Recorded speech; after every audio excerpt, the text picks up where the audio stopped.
ہمارا عقیدہ یہ ہے کہ سارے نبی کے صحابہ کا مقام اپنی اپنی جگہ ہے. کسی کی شان میں تنقیص کی بات کہنا اپنے ایمان کو خراب کرنا ہے. لیکن سب اپنے اپنے مقام پر اپنی اپنی منزلت، اپنی اپنی شان. جو مقام عرش والے نے صدیق کو دیا وہ کسی دوسرے کو نہیں. اور اگر کسی اور کا وہ مقام ہوتا تو آخری زندگی کے لمحات میں نبی یہ نہ کہتے انا من الناس علی ابو بکر. لوگوں، ساری دنیا کے احسانوں کا میں نے بدلہ چکا دیا ہے. اگر محمد بھی کسی کے احسانوں کا بدلہ نہیں چکا سکتا تو وہ صدیق اکبر ہے. اس کے احسانوں کا میں بدلہ چکا سکتا؟ میرا رب ہی اس کے احسانوں کا بدلہ دے. اور کسی کا تذکرہ کیوں نہیں کیا؟ جب بھی کڑا وقت آیا نبی نے ابو بکر ہی کا نام لیا، کسی دوسرے کا نام. ہجرت کی رات میں کس کو بلایا؟ اور امامت کی رات میں کس کو بلایا؟ انتن صواحبات یوسف. جب نبی کی بیویوں نے کہا آقا کسی اور کو بلا لیجیے، فرمایا جاؤ تم یوسف صدیق کی عورتوں کی طرح بات کرتی ہو. یاد رکھو میری زندگی میں میرے مسلح پہ ابو بکر کے علاوہ کوئی نہیں کھڑا ہو سکتا. اگر کوئی اور ہوتا تو اس کا نام کیوں نہ لیتے؟ ابو بکر. اور پھر اپنے بھی جانتے ہیں بیگانے بھی.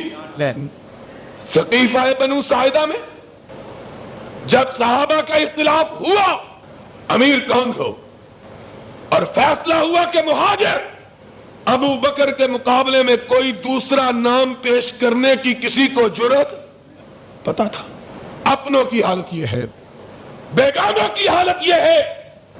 تاریخ میں، سیرت میں مورخین نے لکھا کہ غزوہ احد کے موقع پر جب کفر لشکر جرار لے کر مدینے پہ چڑھائی کے لیے آیا، سرور کائنات اپنے رفقا کو لے کر ساتھ نکلے. صف بندی ہوئی، تلواریں چمکی، نیزے لپکے، تیر برچے، خون کی ندیاں بہ گئی. کفار کے میر سالار ابو سفیان نے پوچھا ٹیلے پہ کھڑے ہو کر افیکم محمد، اور لوگوں بتلاؤ محمد ابھی ہے کہ نہیں؟ کوئی جواب نہیں آیا. نبی نے روک دیا، لا تجیب، کوئی جواب نہ دے. سنو، آنکھیں کھول کر سنو، دل کے دریچوں کو وا کر کے سنو. نبی کے بعد کس کا نام لیا؟ بنو ہاشم کے بڑے لوگ اس جنگ میں موجود تھے. سید الشہداء حمزہ بھی موجود تھے، اور علی مرتضی بھی موجود تھے، ابو عبیدہ ابن جراح بھی موجود تھے، طلحہ بھی موجود تھے، رسول کے پھوپھی کے بیٹے زبیر بھی موجود تھے، بنو ہاشم کے بہت سے لوگ موجود. لیکن کفار کے لشکر کے سالار کس کا نام لیتے ہیں؟ کہا فیکم ابو بکر. محمد کے بعد نام لیا تو صدیق اکبر کا لیا. وہ بھی جانتا تھا کہ محمد کے بعد مسلمانوں میں اگر مقام کسی کا ہے تو صرف صدیق اکبر کا ہے، دوسرا کسی کا نہیں ہے. اپنے بھی جانتے ہیں، بیگانے بھی جانتے ہیں. کہا فیکم ابو بکر. نبی نے کہا کوئی جواب نہ دے، چپ کے رہے. سالار لشکر نے پھر آواز دی اور واضح کیا کہ اسلام میں کس کا کیا مقام ہے. اپنوں کو بھی معلوم، بیگانوں کو بھی معلوم. کہا فیکم عمر. اور لوگوں کیا تم میں عمر موجود ہے؟ جانتا تھا کہ کائنات میں سرور انبیاء کے بعد ابو بکر کا مقام اور ابو بکر کے بعد عمر کا مقام ہے. کسی چوتھے کا نام باتیں بنا لی. یہ کیا وہ کیا. کس نے کیا کیا؟ کس نے کیا کیا؟ اگر کسی اور کی یہ حیثیت ہوتی تو نبی یہ کائنات اپنی زندگی میں یہ نہ کہتے کہ مسجد میں کھلنے والے سارے دریچوں کو بند کر دو.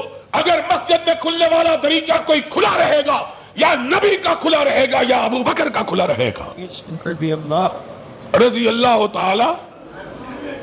اگر کسی اور کی حیثیت ہوتی تو نبی سے جس عورت نے سوال کیا تھا اللہ کے رسول مجھ کو رب کے واسطے کچھ دیجئے میں غریب ہوں, تو نبی نے کہا بی بی اماں تو ایسے وقت میں نبی کے پاس آئی ہے جب نبی کے پاس کچھ بھی نہیں ہے, اگلے سال آنا میں تیری مدد کروں گا.